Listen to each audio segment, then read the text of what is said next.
author of the new book Prejudicial, which I have an advanced copy of here. Wonderful book, and we're gonna hop right into it. Before we get into the backstories, we're gonna hop right into to this book. It's laid out in a very interesting way. So I'm really interested in asking you, Margaret, first of all, what inspired you to write this book? I mean, I understand that history inspired you, but like what made you get ready to write the book and this particular book? Well, what happened is I wrote a column, Black Agenda Report column, about Theodore Roosevelt. And I was moved to write about it because I had watched a public television documentary about the Roosevelts. And having some knowledge of Theodore Roosevelt, I could tell it was a cover-up. I mean, he was a horrible man, an imperialist, an open white supremacist, and all they talked about was he went to Harvard, he rode his horse a lot, San Juan Hill, whatever. He was a trust buster, and, not that he snatched Panama from Colombia, but at any rate, so I wrote a column in Black Agenda Report about it, and a friend and supporter of Black Agenda Report said to me, why don't you write a book about all the presidents? And he said he was impressed with the way I'd taken on the subject of Theodore Roosevelt. And so I thought about it and then dived right in and said yes to this. I realized it would be interesting to me and very informative to really lay out the history of this country through the story of the presidents and their relationship with and treatment of Black people. Yeah. So you're joining us from New York City, is that correct? Mm-hmm. So in New York, there is the museum. I'm not sure if it's a Museum of National History. You'll correct me if I'm wrong, but there's a statue of Theodore Roosevelt on a horse, and at one side is an African who's been enslaved. On the other side, it's a Native American. I mean, it's pretty grotesque. Yes, it is. And there has been protests about it, and I guess the people who give them a lot of money don't want it to be removed. It's gigantic. It's right on the front steps of Museum of Natural History. It has one of those grand staircases, and this statue is gigantic. You can't miss it. But it is offensive, and but no one has been able to pressure them to get rid of it. But it tells you there's still support.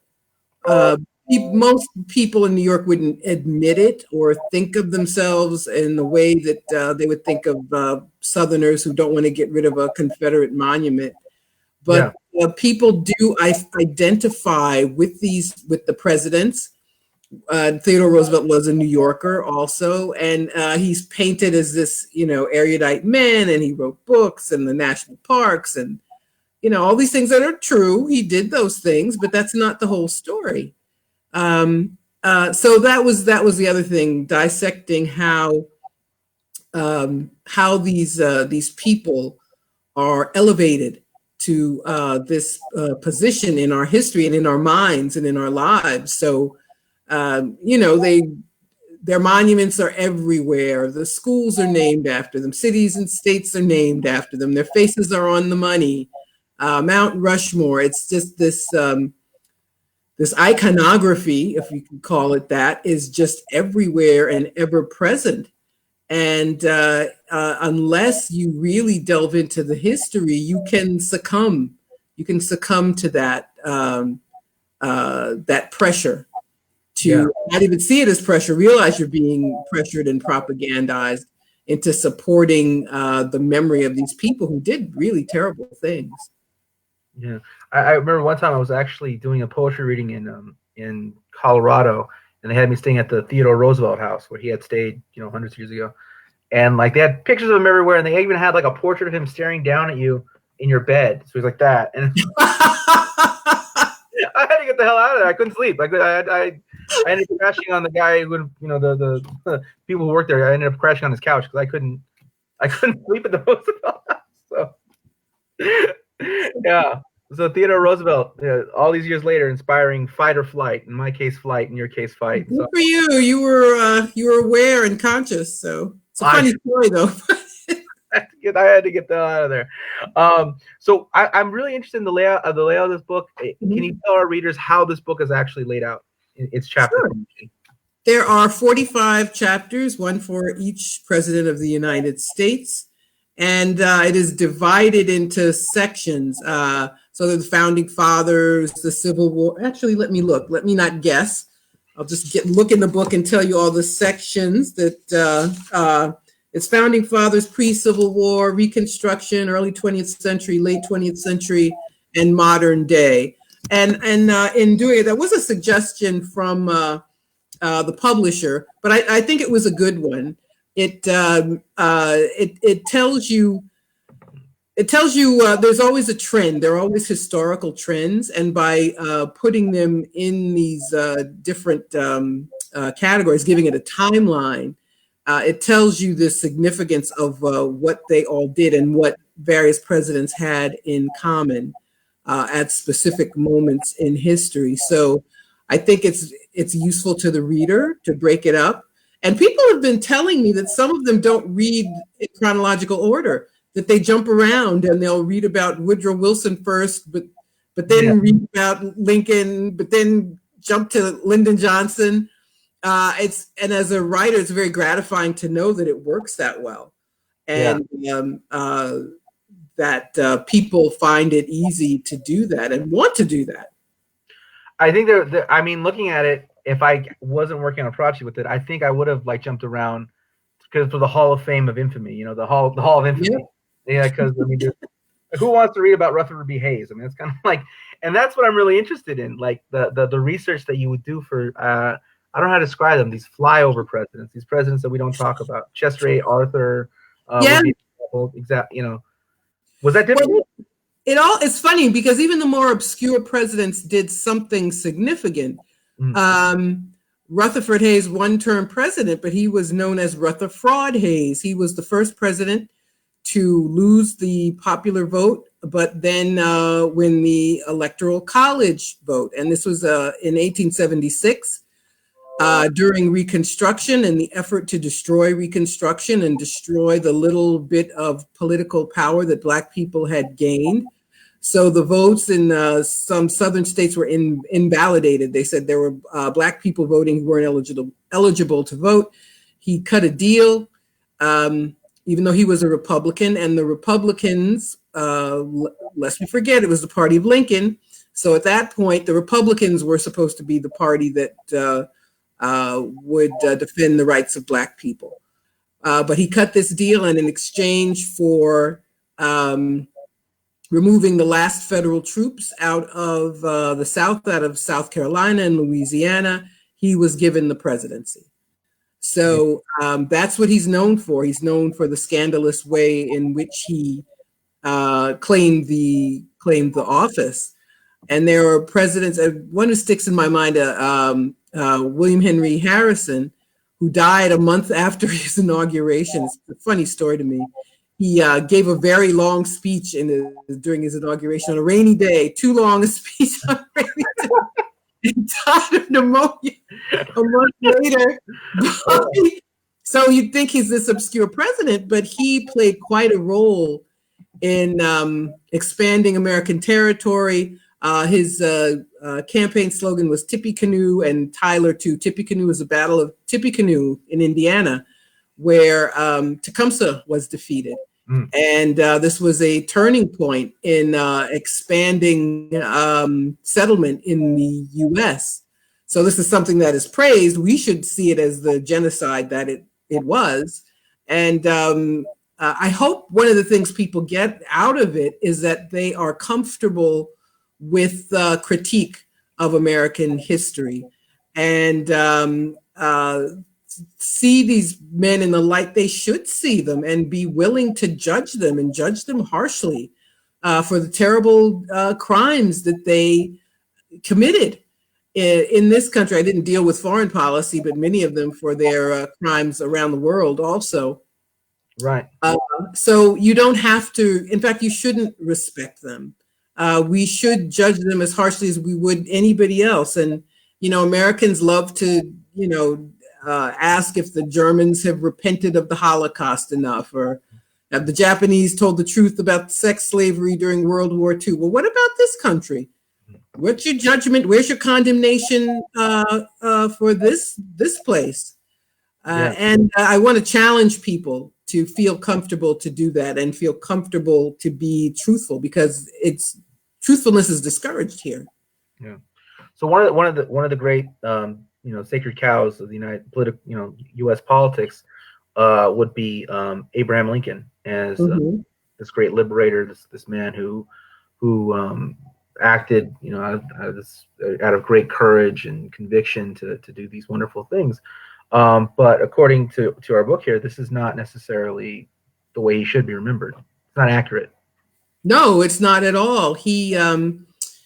The Republican Party was a new party. It was established to oppose the spread of slavery. There were some abolitionists in the Republican Party, but all of them were not. Lincoln was not. And he famously said he wanted to save the Union and would save it by keeping slavery or by getting rid of it. And then he was hypocritical. He was inconsistent. Then sometimes he would say things like, if slavery isn't wrong, nothing is wrong. So he gets credit for saying things like that. But the reality is he was not fighting a war against slavery. He was hoping to convince the South not to secede. And when they did, he would do things like, for example, as soon as the war began, enslaved people would escape to Union lines. And in the beginning, Lincoln's policy was to return them to their slaveholder. And there was a Union general, his name was Benjamin Butler, who stopped that in Virginia. He finally, the three men, their names are known to history, fortunately. And they got to Fortress Monroe in Virginia, and Butler decided to keep them as so-called contraband of war. And enslaved people were put to work. Eventually, there was the U.S. colored troops were formed. But it was people other than Lincoln who pushed it. It was the enslaved themselves whose courage turned it into a war for slavery. And Lincoln wanted America for white people. He never gave up his dream of sending Black people out of the country. There are a variety of colonization schemes. He tied emancipation to these plans. He actually enacted one of them. There was briefly a colony off the coast of Haiti where 400 people were sent. So there was an actual department to promote colonization. As late as a week before his assassination, he talked to the same Benjamin Butler and asked him to come up with a plan to take Black people out of the country. So that is also Lincoln. Yeah. And it's a funny thing, having done this research, I didn't have access to any secret archive. It's the information is there for anybody who wants to present it.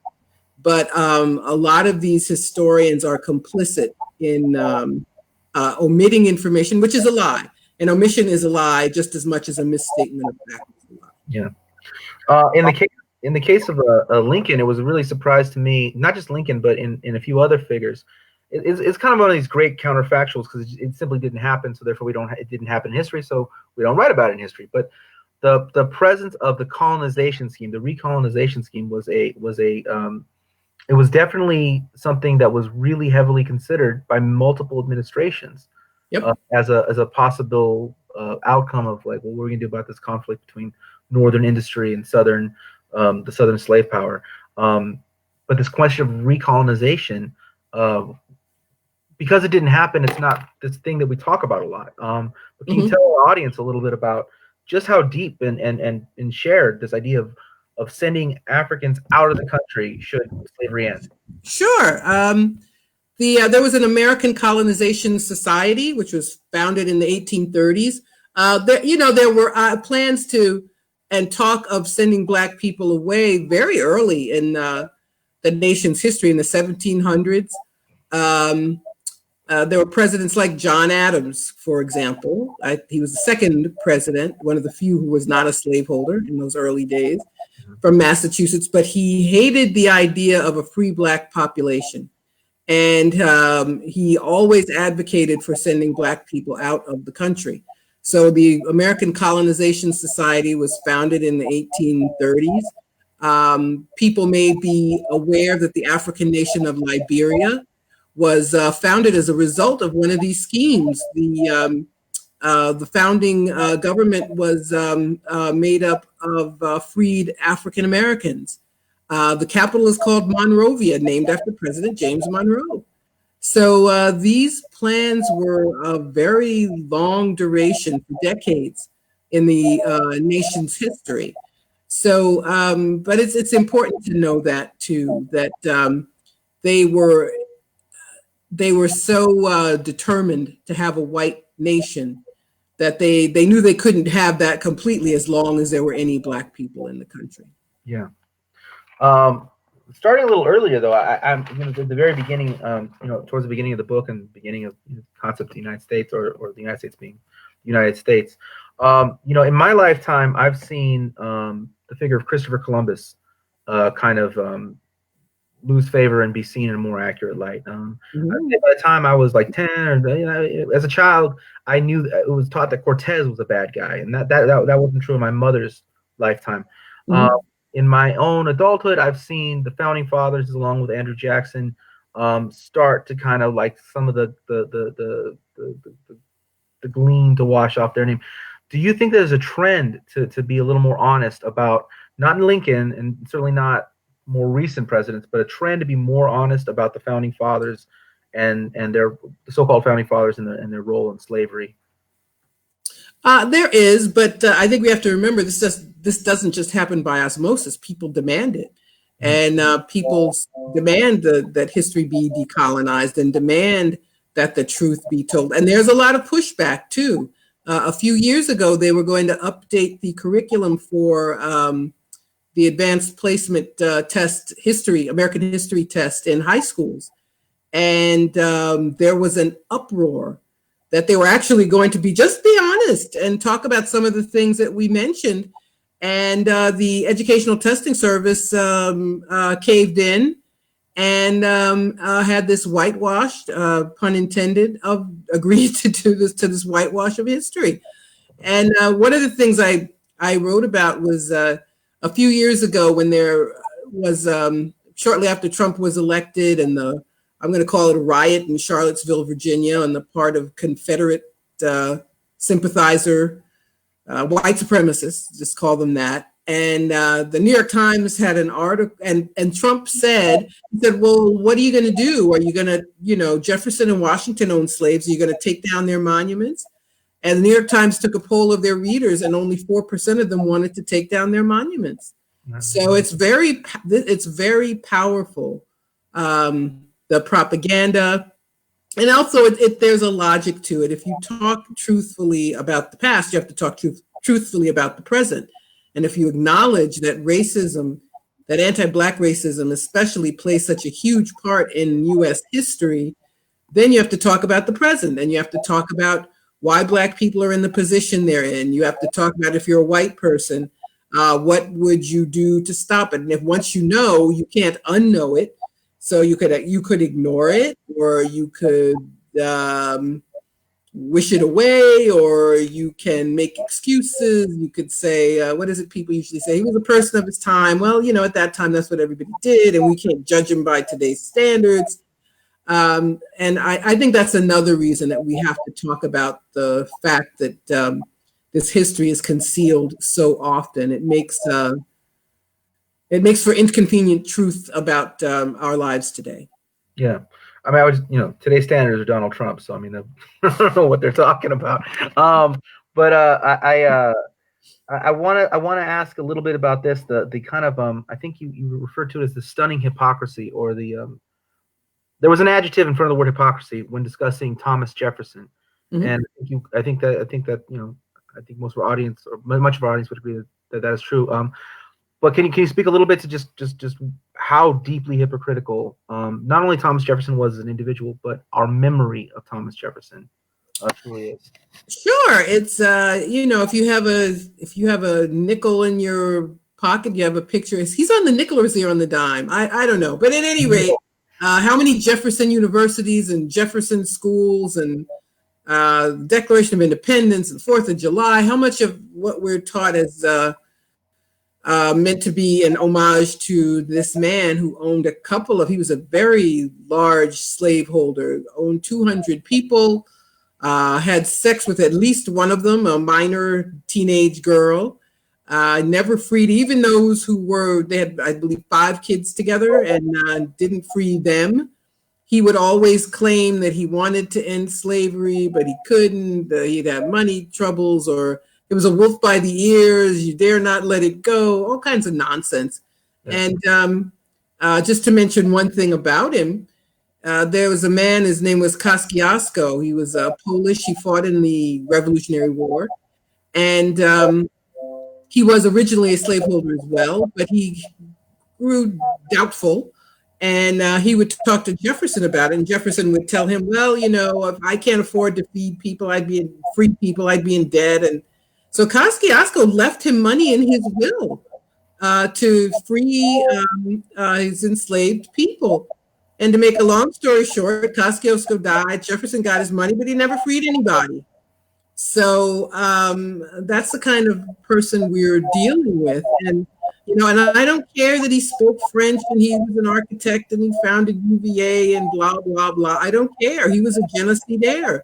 The Lewis and Clark expedition, which he sponsored, was meant to begin plotting to take over the entire continent and to steal what hadn't been stolen yet from indigenous people. So we have to stop feeling the need to defend these people and to defend the country. I think a lot of people are they want to feel positive about their country, but and so they want to have heroes and they want to admire people. And one of my responses is we need to admire different people. If you want to have a hero in the 1800s, your hero, if you want a white guy hero, it should be John Brown. If if you want a hero from Jefferson's era, it should be Kosciuszko or other people who chose to free enslaved people. So that's my response. My response is if we had a better idea of American history, we would have respect for people who deserved it. Right. And not for these people who have just been held up to us and to get us to have amnesia about how this country has really been run. Yeah. Right here we have some questions. And we'll take these questions here and then we'll move on to a different section of American history. So here a question is, who are some of the historical figures, so let's say take figures of that period of time, who spoke out against these wrongdoings? So you mentioned John Brown. Mm-hmm. And, can you tell our audience who, it's a wide variety of people watching now, so maybe not. Okay. Talk about John Brown? John Brown or just various people who we should admire as opposed to people we do admire. Sure. Well, I will talk a little bit about John Brown. When I was in school, we were taught about the causes of the Civil War. I was told about John Brown's raid on Harper's Ferry. I didn't know what that meant or what it was, and nobody taught me that this man, this white man, was as he said, an implacable foe of slavery. And his goal in raiding the federal arsenal at Harper's Ferry, Virginia, now that's West Virginia, that portion of the state, he hoped to lead a slave insurrection. And he failed in his effort. He was captured, he was hanged. But he hastened the beginning of the Civil War, which is a good thing. Slavery would not have ended without war. There's no other way it would have ended. And speaking of Lincoln, by the way, I just reminded myself of something. Towards the end of his life, after the war was over, and that brief time he lived after the Confederacy was defeated, he was willing to compensate the South for millions, hundreds of millions of dollars, and give them until 1900 to free their enslaved people.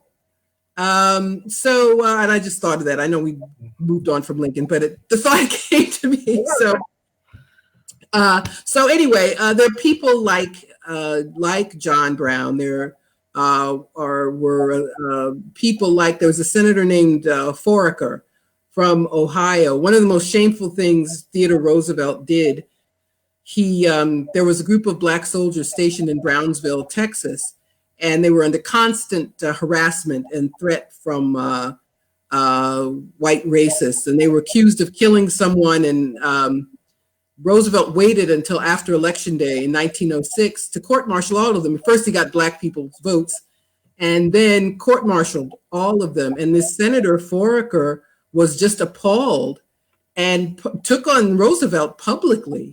So we have to think about people like, this is someone whose name I did not know until I started researching the book. We have to talk about people like Fannie Lou Hamer, who, we talk about Lyndon Johnson. He gets credit for the Civil Rights Act and the Voting Rights Act. But he was reluctant. First of all, whatever he did because of a mass movement, which pressured him. And Fannie Lou Hamer was from Mississippi. She'd been a sharecropper. She was one of those who really took up the cause of the freedom movement. And during the 1964 Democratic Convention, she was, they were trying to get an integrated delegation seated at the convention. And she spoke about being beaten by the police in Mississippi. And Johnson had the networks cut her off and claimed he was making an announcement about something just to get her off the air. And so people should know her name, know who she is, think of her, see her as the hero of the civil rights movement, and not Lyndon Johnson, a man who was a Southern segregationist and was chosen as Kennedy's running mate for that reason. Yeah. We have another question here, but I completely agree with you, and I think from that time period, this question of like people look up to. I mean, the two most famous, kind of like, insurrectionist or someone that got free and freed others, like Harriet Tubman, Nat Turner. Mm-hmm. I mean, people of that time period, and Tecumseh you mentioned earlier. Yep. Sitting Bull. I mean, these people are all worth veneration, and not the people who would kill them. So we have another question. This comes from Karina Akri Bais. She asks, "Hi, Miss Kimberley. I am a huge fan of yours. I had a history professor, Eric Foner, who argued against the platitude that Lincoln freed the slaves. He said that the slaves freed themselves by presenting themselves along Union lines, which forced the Union to deal with the question of emancipation. What are your thoughts on this?" And then thank you. Yep, that's exactly it. That's it. She summed it up correctly. It's a funny thing about the Civil War. It attracts so much interest, and it's a pivotal moment in the country's history, but the most basic facts about it are missed. And I know, for example, these white supremacists will, they'll celebrate. I remember a few years ago, it was the 150th anniversary of the start of the Civil War. And South Carolina was the first state to secede. And this group in South Carolina said they were going to celebrate the beginning of the Civil War. And Black people were upset and said they were racist, which they are. But it was interesting to me, Black people should celebrate the Civil War. Black people should have a celebration on the anniversary. It was April, by the way, and I wish I could remember the date of when it started. But that should be our celebration. That was a war for our liberation, even though that wasn't the intent of many people who fought in it. Mm-hmm. So it's interesting to me. I think people were lied to so much about Lincoln, and people have this vague notion that they were lied to, but I don't think they understand fully the role that enslaved people played. And so now they ignore it altogether. But this is our story. That's our war. And if anybody's going to memorialize it, it ought to be us. Yeah. So earlier we talked about the hypocrisy of the historical memory of Thomas Jefferson. I think another really great example of having a hypocritical memory of somebody on the basis of a few words that were taken. They said they would make a speech and then do the opposite, but those speeches become the history, right? Mm-hmm. And the other figure I would think right now would be JFK. John F. Kennedy is remembered in these kind of glowing terms. And as you said, he picked a segregationist for his running mate for the purpose of for the fact that he was a segregationist. So can you speak a little bit to the mythology of John F. Kennedy and Sure. At that time, the Democrats were the party of the segregated South. So in late 50s, early 60s, a Northerner would pick a Southern running mate to balance the ticket. Kennedy was dragged kicking and screaming to do what little he did. His brother, Bobby Kennedy, was terrible. He hated the March on Washington. He did not want, he was hoping the civil rights movement would go away. They did not protect the Freedom Riders from attack. They allowed the FBI allowed J. Edgar Hoover to wiretap Martin Luther King and other leaders. So, and the first time that Kennedy met with King, it was in secret. He was afraid of alienating the Southerners, that he said, and that was, FDR, Kennedy, all of them. I need the South. There's not much I can do, blah, blah, blah. So his first meeting with King was in secret, and it was not made public at all. So, but once again, it was the people who pressed the issue, who went on the freedom rides anyway, who had a march on Washington anyway, who demonstrated and often risked their lives and lost their lives in order to secure their human rights. So we should remember those people and not Kennedy, who late in the game said, civil rights he gave a televised speech, civil rights is a moral issue, not a political issue. Of course, it was a deeply political issue, in addition to being a moral issue. But again, that was his way of trying to minimize and trying to make the movement palatable to the white people whose votes he was more concerned with getting than with doing the right thing and forcing the system to provide people with the equal treatment that it claimed that it did. Yeah. So, in 2016, or 2015, 16 period, I was kind of encouraged to be less critical of Hillary Clinton, even though she was a major, imperialist and was essentially telling you what country she was going to bomb. There's no question about that. And the basis of it was like, well, look at LBJ. He did horrible things in Vietnam, but he passed the Civil Rights Act, so that's okay. Therefore, but the horrible war crimes of Lyndon B. Johnson, should be definitely, that really is true. Part of his legacy. But even the credit he does get for the things he did domestically is probably not an accurate memory of him either. Can you speak to the real legacy of LBJ and who he was and what he meant? Sure. He,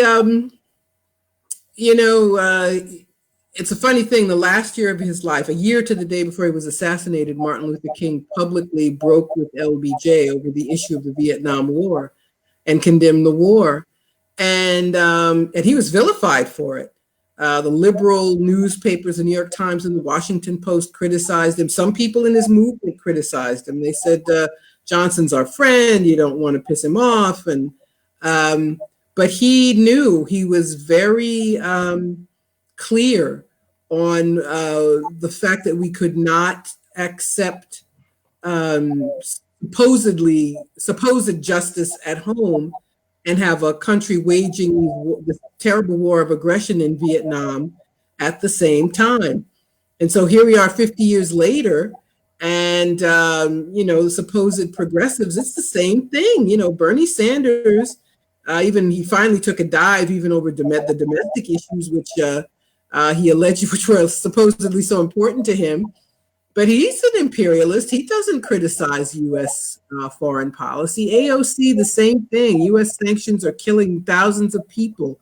A third of the people on the planet are under some kind of U.S. sanctions, which means their governments can't carry out any financial transactions. So Venezuela can't buy medicine for its people, and Iran can't buy cancer drugs for its people, and they can't buy food. So people in these countries and other places are being killed by the United States. And this seems to me, be something very easy to condemn from Trump administration policy. But it's a continuation of Obama policy. It's a continuation of other Democrats too. And when it comes to foreign policy in particular, there really isn't much difference between Democrats and Republicans. The War Party is bipartisan. So we should not accept the crumbs of, well, now the country's moved so far to the right, there's hardly any chance of getting any decent domestic policy anyway. So it's not even like a real debate as it was in the 1960s. So I think we have to, if we want liberation, we have to want liberation for everybody. If we want justice and democracy, we have to want it for everybody, people in this country and people around the world. And we can't even have a just country when the United States has military facilities in more than 100 countries, some 800 facilities, bases, and other kinds of facilities all over the world. And those, you can't have that and have democracy. You can't have a military budget that eats up 60% of the federal budget and then have democracy. You know, right now during this COVID-19 pandemic and the response to it, which is, in case you weren't paying attention, which tells us how terrible our country is at meeting people's needs. There are people who've been thrown out of work by these shutdowns, and they can't even apply for their unemployment because the states have these antiquated computer systems. COBOL, I'd forgotten that existed, a 50-year-old computer program. And right here in New York State and in other places, people literally cannot get this unemployment benefits they need. That's because all the money goes for war. Yeah. And we've, over time, we've had it started with the vengeance with Reagan. And since then, it has continued this austerity, this taking of the public funds away from the public, giving it to rich people, giving it to the military-industrial complex. So I'm not a Democrat anymore. I officially joined the Green Party several years ago. And that's one of the reasons I did. I cannot vote for the war makers anymore. I cannot do it. And I'm not going to. Yeah. So another president I wanted to touch on before we get into more of the modern day, and for those joining us who might wonder why it is focused on these presidents that seem more progressive, is we don't really need this hour to convince you that Donald Trump or Ronald Reagan were racist. That's not. What will be the point? So I would like to talk to you now a little bit about Dwight D. Eisenhower. Dwight, I like Ike. He is seen as somebody who. One of his legacies is having brought in the National Guard to end segregation in certain areas, and Brown versus Board. He was president and all that. But again, with Dwight D. Eisenhower, there really is a misreading of his actual legacy. Because you speak a little bit to Eisenhower. Sure, Eisenhower, his predecessor Harry Truman desegregated the military. Eisenhower didn't want that; he was opposed to it. He was a segregationist.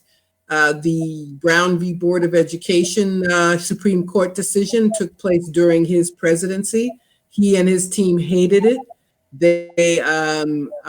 There was a decision, Brown 2, which was about implementation of what they had determined. And his team were like, well, do we have to do this at all? Do we really have to file a brief? He criticized the Brown decision as being something that was very detrimental to the country. Chief Justice Warren of California said that Eisenhower told him in a private conversation that white Southerners aren't bad people. They just don't want their little girls sitting next to big overgrown Negroes. And he said segregation would be okay if you had like a barrier between Black and white students. So yeah, he did send the National Guard into Central High School in Little Rock, Arkansas. But he really does not deserve credit. He was one of the first presidents to hire a Black staffer, but he just ignored this man and didn't, because at that time there were still Black Republicans, and they felt this need to get Black votes. Fred Morrow was the man's name, but he was ignored. Eisenhower literally did not recognize him when he saw him. So this is that's the truth of Ike. Okay. Franklin Delano Roosevelt, you mentioned him earlier, also hallowed, also well remembered, and not and by many Black Americans and by many Americans of various ethnicities, as this great man, this great guy who did all these wonderful things. But again, perhaps not accurate. Can you tell us a little more about Franklin Delano Roosevelt? Yeah, he's a pivotal president. He was in office a long time, president during the Depression, president during World War II. He's the one who really changed the nature of the federal government. And with the Social Security Act, for example, which Bill Clinton undid. But anyway, that's another story. And during the New Deal, he really made government work for people. That was his, and a very good principled policy decision. But again, he was one who would not press for an anti-lynching bill, because he said, well, same thing. I need the Southerners, blah, blah, blah. He did pass some kind of tepid civil rights legislation related to employment for defense industries. But he did that because A. Philip Randolph, the labor leader, threatened a march on Washington. So again, we see that it's the demand from the people, it's the action from the people that gives us even a little bit of what we want from these politicians. And I think one of the lessons we have to learn is we have to see ourselves in an adversarial role with these guys. Presidents, senators, governors, mayors, whomever. They want to take the path of least resistance, and they will not act on our behalf unless we push them to. So we can't love these people. We can't think they're, it's this idol worship. It's crazy. It's very dangerous, and it keeps us from advocating for ourselves. Yeah. But we have to see them in an adversarial light in order to get even a small amount of what we need. So moving into the modern period, I'd like to now talk about the first Black president, so called anyhow, and I of course speak of Bill Clinton, who was famously referred to as the first Black president, which is unfortunate, but okay. But so very funny now, but anyway. Yeah. So Bill Clinton. Yep. Let's hear it. What's up with Bill? Well, as I just mentioned, he was very conservative, but by that time we were told that, and most Black people still believe, Democrats are always better, and just having a Democrat is always a good thing. But he, with his so-called welfare reform, he undid what Roosevelt had done 60 years before. The Social Security Act said that you had the right to request public assistance, an absolute right. And his reform got rid of it, and he plunged poor people deeper into poverty. When he was campaigning, he made racist appeals. There was the so-called Sister Souljah moment when he embarrassed Jesse Jackson by demeaning the rapper Sister Souljah. He left the campaign trail to execute a mentally disabled Black man in Arkansas. He had this terrible photo op in Georgia where he had a Black man in Stone Mountain, Georgia, Stone Mountain Correctional Facility. He gives this speech in detailing his toughness on crime. So these are some of the things he did. The deregulation, there were laws against media consolidation before he became president. Now there's 6 corporations who determine what all of us see and hear and listen to. So that was Bill Clinton, but and the fact that the right wing hated him so much, and we have to be more discerning than that. That's not a reason to like someone because some cracker doesn't like them. So we defended everything he did. and felt that we had to keep the barbarians from the gates. But he was one of the barbarians himself. Yes.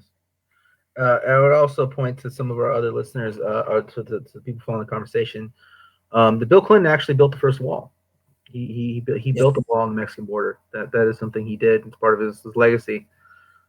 Simultaneously, while he passed NAFTA, I mean, he knew that was going to drive migration, and he built the wall. So that's yes. How can I leave that out? And that's what they do with Democrats. George Bush, Bush 41, couldn't get NAFTA passed, but the ruling class, they know that Democrats can do these things more easily. So Clinton was the one who decimated the public assistance system and built a wall and gave a speech. I believe it was a State of the Union address about, illegal immigration. I remember it was horrible. So yes, that's Bill Clinton, Bill Slick Willie. Yes, that's him. All right. So now another another charismatic politician who is beloved in many communities, but probably if we're honest, probably shouldn't be Barack Obama. Yeah, the first Black president. It's a funny thing. My whole life, Black people debated whether or not they would ever see a Black president. Could it happen? Would it happen? And even before he ran for office, I asked myself, well, should it happen? Knowing what presidents do and the interests they represent in order to get in office and stay in office, I asked myself, well, would it be a good thing to have a Black person do these same horrible things? But apparently I was the only one asking the question, because when Obama ran and he won the Iowa caucuses and proved that white people would vote for him, Black people, any doubts they had were gone. Also, because a lot of the attacks on him were racist, people felt the need to defend him from the Mitch McConnells and what was the orange-faced man? What was his name? He was always crying, the congressman. Bonner. Yes, Bonner. Yeah. And thank you. Yeah. So, of course, there was this urge to defend him, the need to see a Black face in a high place. And I get that, and I feel it too. So, but it's one thing to want a Black person to win the Oscar or get the gold medal at the Olympics or whatever. I understand that, but we're talking about the presidency and someone with power over our lives and lives of millions of people around the world. So we got this man who openly, I don't know if you remember him, always praising Ronald Reagan, who also signed on to all this austerity and budget cutting. We're told that Obamacare was something radical. It was actually a plan. It's what Nixon proposed back in the 70s. It was a heritage foundation project. And it was not this boon to, except for the Medicaid expansion, it was not this boon to ordinary people. It enshrined that the health insurance system would remain in private hands. And as far as Black people were concerned, he also made racist appeals, talking about Cousin Pookie, making Cousin Pookie and Ray Ray get off the couch and vote, and the scolding of Black men, and telling Black people to stop complaining, and all of it. It was talking over our heads to white people and making those racist appeals. And one of the things I hope people get out of the book is that Trump's not the first one. He's just the first in this era to dispense with any of the niceties, any attempt to cover up his racism. Yeah. But that is a fixture, a permanent anti-Black racism is foundational to this country. And I hope that's something that people understand after they read the book. Yeah. I mean, and of course, the people reading the book should know that, just because we talk about these figures that are beloved, they're supposedly liberal and progressive, you do go over, the right-wing reactionary shenanigans of Ronald Reagan, and Sure, he was terrible. Yeah. But so were others. So were others. And Trump, obviously, in this current moment. That's one terrible guy. Yeah. So we have a question here, and I think this is referring to Bill Clinton. Miss Kimberly, do you recall how I think Bill would repeatedly kick out BLM, Black Lives Matter, from Hillary Clinton campaign events? Well, Hillary Clinton kicked them out of her. I remember in the 2016 campaign, and the movement for Black Lives was very active and present. We don't hear much from them now. Unfortunately, the leadership were very much tied to the Democratic Party. But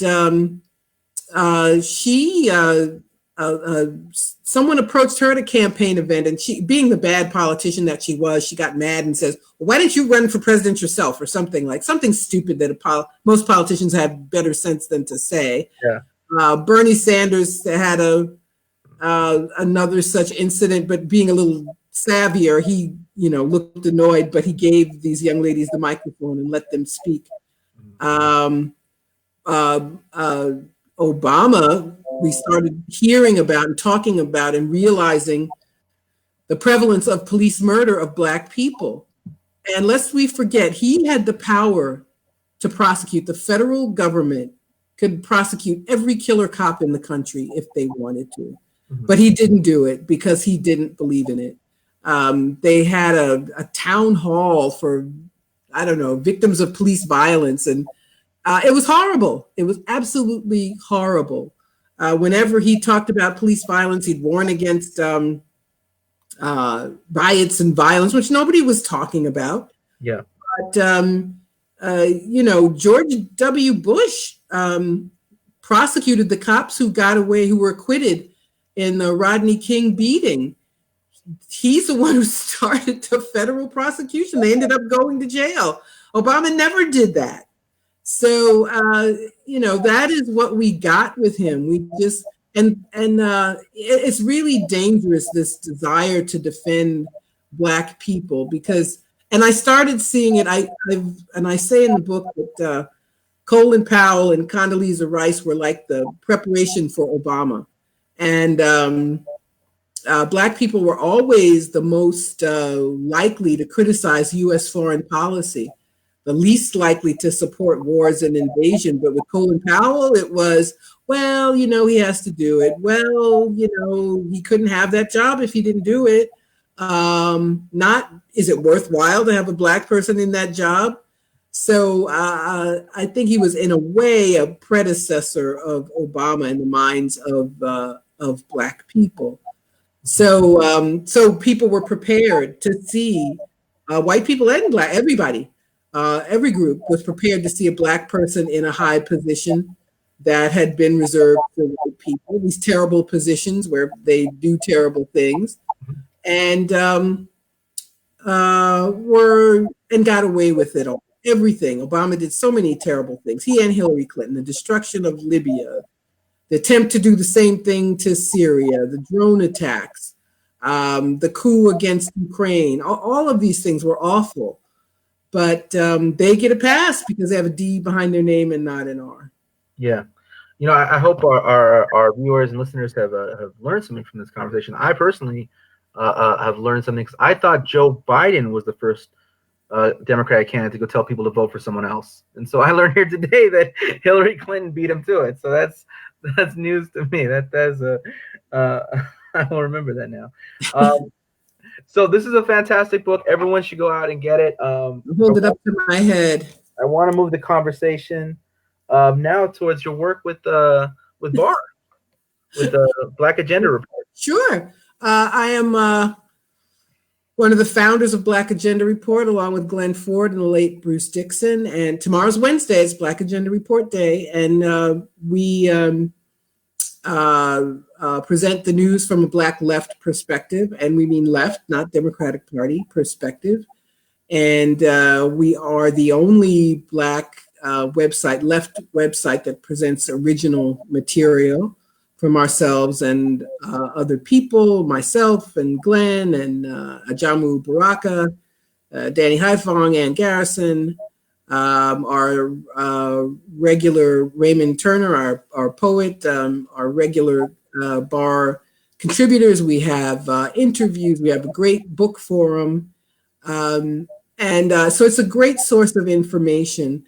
we have to have independent media in this country. The corporate media is so complicit, and they get worse and worse because they are corporate. And so they serve those interests. And I was thinking today, one of the ways propaganda works is if you just repeat it often enough, it's hard for people to believe that what they've been told over and over again isn't true. And if you told people that Russiagate was a fraud, they might believe you. But if you also told them there was no chemical attacks in Syria, then they're still not likely to believe you. But if you go on and on and on talking about all the lies, then you look like the crazy person. So it's hard for people to believe that so much of the news they consume is just wrong and intentionally wrong. So it's very important that we have independent media to allow some of the truth in so that people know what the US government is doing to Venezuela, trying to pick it apart bit by bit. That everything we're being told about China is a lie. Chinese government told the world in December that this new disease had emerged. They told the World Health Organization. They found the genome and shared it with the world. I could go on and on. Everything you're told about China is a lie. So, but we will tell you that. That's one of the things I write about in the issue coming out tomorrow, blackagendareport.com. And we started in 2006. And because of Black Agenda Report, I'm now a published author. It's been a great experience. So before Black Agenda Report, Glenn used to write for Black News Commentator? Or? Black Commentator, yes, I did as well, yeah. And we just, for various reasons, decided to move on and do our own thing. Yeah. That's where I first started. So like for 2 years, I wrote for Black Commentator before Black Agenda Report. And so you can still find some of our articles there. They do a good job of archiving, so I'm appreciative of that.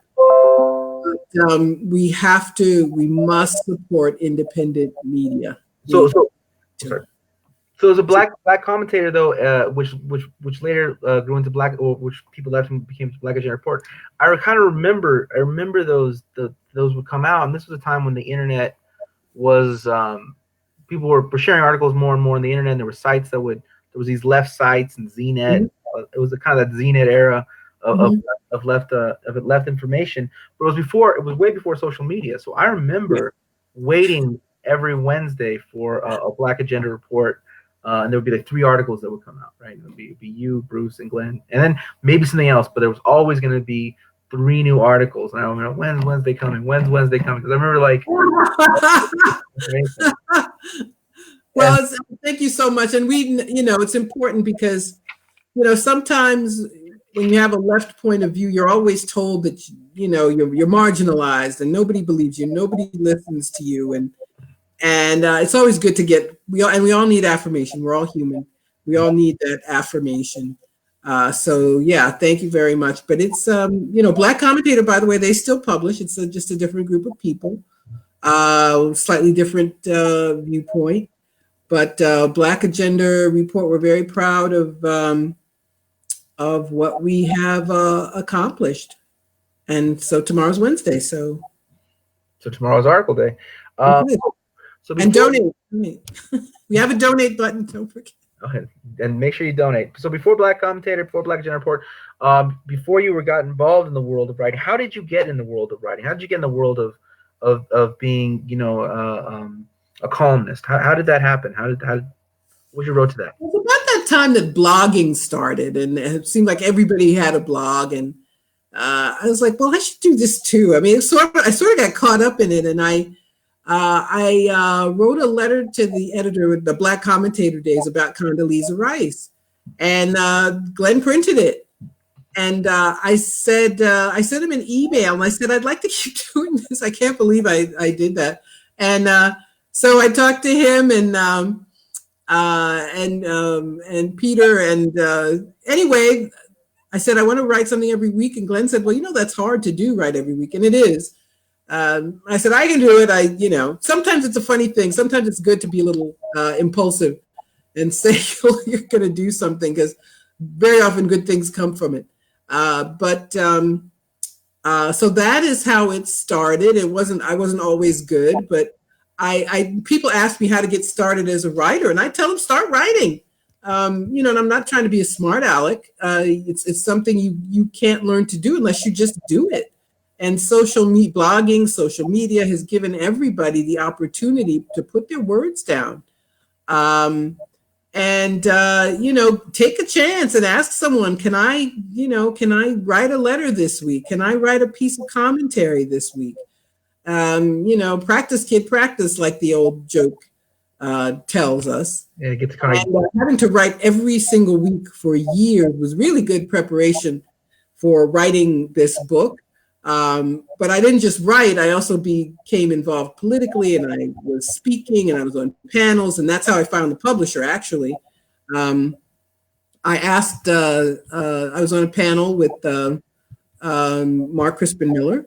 I don't think you'd mind me telling his name. And I was like, and I asked him, I said, can you suggest any publishers who I was telling him about the book? And he made some suggestions to me, and turned out Steerforth Press were interested in what I had to do. The timing was good. They were starting a new imprint, Truth to Power Press. And that happened. And I do urge people to find a publisher. You can self-publish. There's some good books that are self-published, but it's seen as less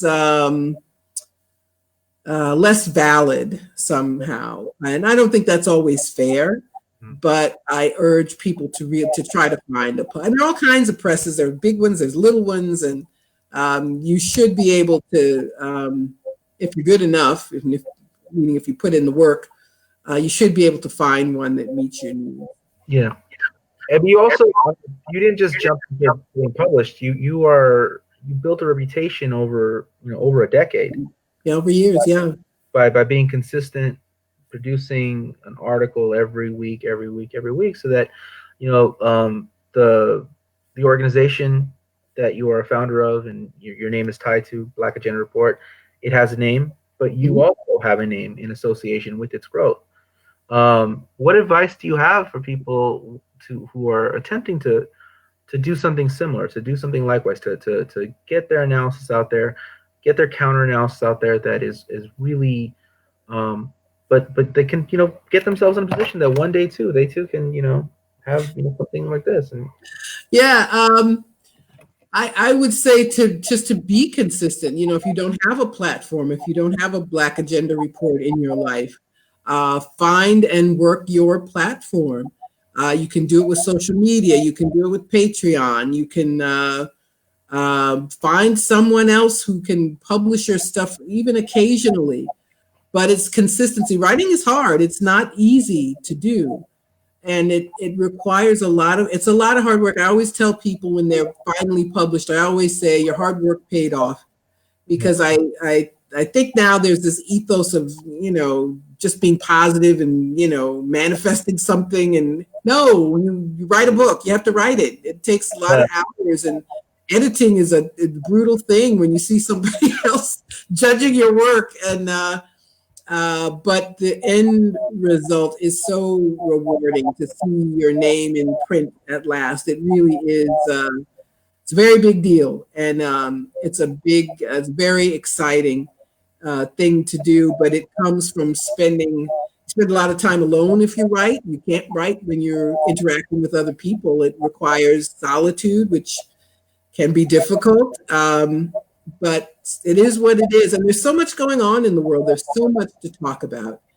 There's some history to uncover and insights that we don't get. And when you look at the corporate media and you see what they allow to get through, there's so much that needs to be covered. And everybody has a point of view that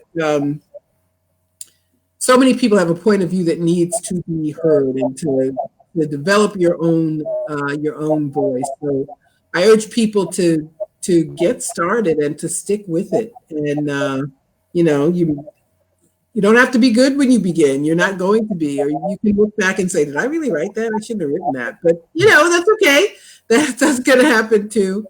But it'll happen less often the more you do it. And people, we need our voices. Our voices are even the, Black people who have a blue check on their name on Twitter, most of them have it because they're parroting the establishment viewpoint. And we need people who do not. And there are people looking for it, people who really want to hear. It may even be just a vague notion that they're not getting the full story about what's going on in the world. But your hard work is going to be appreciated by someone else if you just stick with it. Yeah. The other thing I want to say is like, for me personally, I spent a lot of my life feeling I had a lot in me and nowhere to get it out there, and it was very painful just for me to live a certain life and not have this outlet. But the minute I really tried to get anything out there, in my own case it's different. I won some slams and stuff like that. But like, it changed the way I felt about myself to get my opinions and thoughts out in the public. I mean, I know from conversations we've had, you had a similar kind of experience, and can you talk to the audience about how you need to get yourself out there, and it will change it'll not change just how you see yourself, but how you move through the world and how you see yourself. Sure, it's very powerful. It's self-empowerment when you put yourself out there, when you say yes to something you're nervous to. I remember the first time I spoke in public and I was asked to be on a panel. And I look back, I was like, I was terrible. I mean, I didn't know what I was doing, but I realized I liked it. And I realized there was something I wanted to do again. And the first time somebody wanted to interview me on the radio in WBAI in New York, I was terrified. I called a friend to, talk me through it.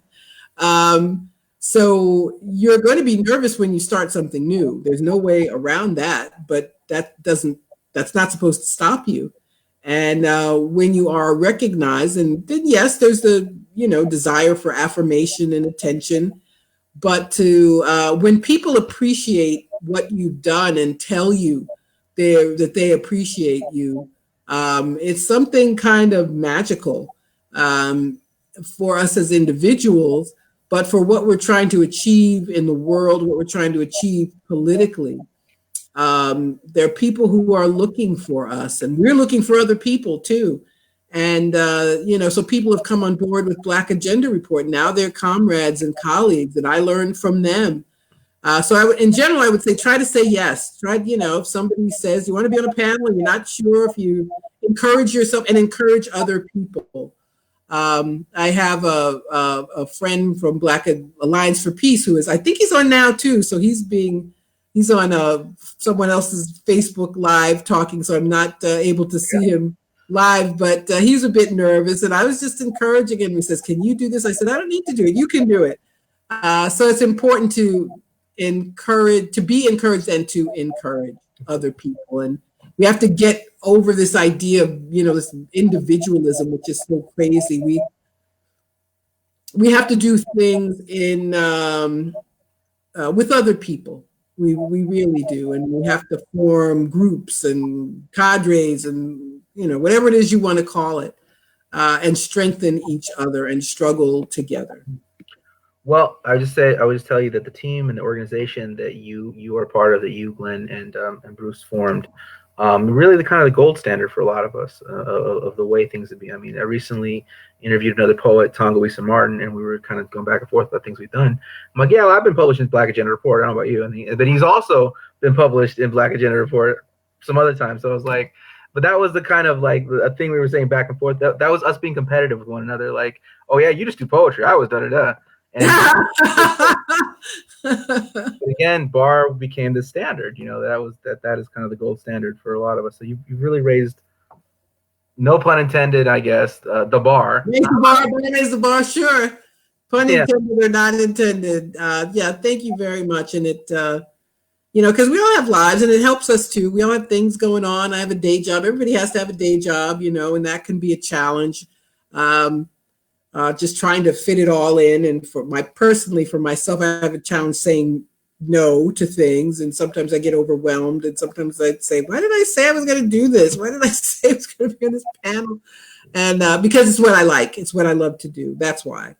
But that hard work will pay off. I believe it does, and I don't mean that in the Protestant work ethic kind of way. It's relationship building and forming groups of people and making oneself known and knowing about other people. It all works out, and there's always some sacrifice, some things that have to postpone some gratification to get something out. But that's true of any accomplishment. It's true of anything. I don't have kids, but I look at people who've raised kids. It's there's a lot of delaying gratification to do that wonderful work. So I think it's something important to keep for everybody to keep in mind as they move through the challenges that everybody has in life and the challenges of living at this moment in history. Yeah. Indeed. And again, another thing, I've started with 4 other people, collective is Telehagwar, which is, again, I used to do the Southwest Political Report, which was obviously clearly ripping you guys off, but then now doing another one. But again, the model of releasing articles, trying to get at least a couple out a week. I haven't been able to be as consistent, but again, that the model was based upon the work that I had observed, you, Glenn, and the late Bruce Dixon start over a decade ago, and so I owe you a deep I owe you and the team a deep amount of gratitude. Thank you so much, and I've learned a lot from the late Bruce Dixon and Glenn and Danny Haifong, and I should stop mentioning people. I'm in danger of leaving somebody out, but and then you see, it's a funny thing. You see people starting to make things happen. You and I met. I think we only met in person once at Left Forum. Was it 2016? I think. I think 15. Okay, but even through social media, you can. It's easy to sneer at social media. So most of what I see on Facebook is trash to me, but not all of it is. And I get some amazing information, and I think when you work. Even not necessarily with other people, but you're on the same wavelength, and you have your work and I have my work, and lo and behold, we get books published or around the same time. Struggle with life, struggle with everything that people have to deal with. My father passed away a couple of years ago. Having a regular day job, which I know I need, but feel conflicted about because it's not like the most fun thing to do. But getting a book published, having to promote the book, having to learn about that. I knew nothing. I didn't know anything about publishing, nothing at all. Yeah. So that's the other thing. You can't wait till you know something before you can get involved. Sometimes you have to jump in. Yeah. And jump in and be in communication with other people. And don't try to go it alone. So once again, for those just joining us, this is the book, Presidential. Yep. Margaret Kimberley. It is organized in 45 chapters, speaking about all 45 presidents, and their relationship, their terrible relationship with the African American, the Black community, and why we shouldn't venerate them. Yeah, and you can buy the book from all the bookstores are closed now with the country being shut down, but you can go to Steerforth Press website, steerforthpress.com, and order it if you don't have issues. Many people have issues with Amazon, but if you don't, you can get it from Amazon. When bookstores reopen, you can, if they don't carry it, you can order it. So I urge people to read the book. I think you'll get a lot out of it. And thank you, Matt. Thanks for having me. This is fun. Thank you for coming on. I must say this has been a Dawes Center for the Arts presentation as part of our speaker series. Dawes Center for Arts is a nonprofit in Pomona. We are an art center, and we are geared towards igniting people's imaginations and getting them really invest in the arts and seeing themselves in the whole light that they deserve to be seen. So thank you again, Margaret. Are there any final words? Anything you want to leave with our audience? Nope. Buy the book. Buy Matt's book. I'm assuming everybody has your book. Yeah. Buy that one. That's right. Yeah, I just got it today. Perfect timing. Thank you so much.